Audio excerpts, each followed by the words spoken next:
Halo Lur, ketemu lagi bersama channel kami. Hari ini kita akan menonton video iklan Thailand paling ngeselin. Jangan lupa tertawa ya, sebelum tertawa itu dilarang. Selamat menyaksikan.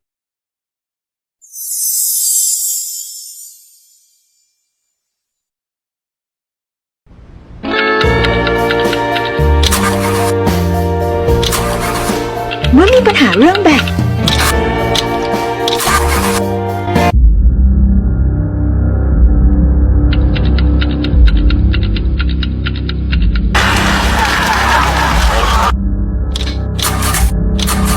เมื่อมีปัญหาเรื่องแบต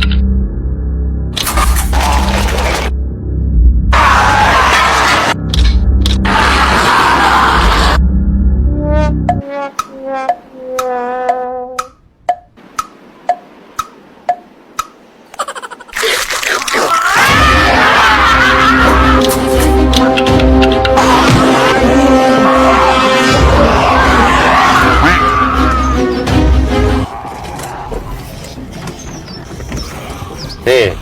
มาผิดเรื่องเปล่านี่มันหนังซอมบี้นะในฐานะที่ผมคุกคีกับวงการไฟฟ้ามานาน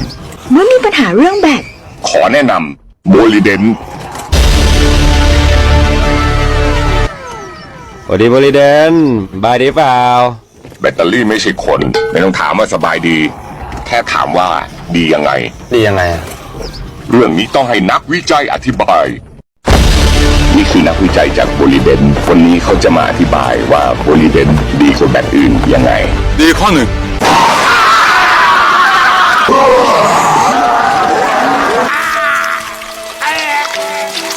สงสัยผมคงต้องอธิบายเอง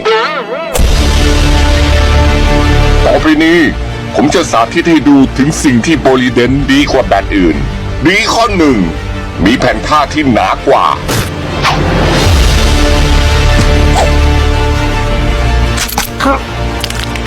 โหหนาจริง ดีข้อสองดูแลง่าย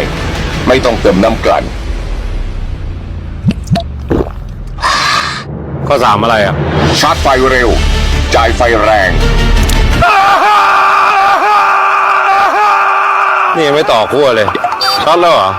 เวอร์ เจ็บนม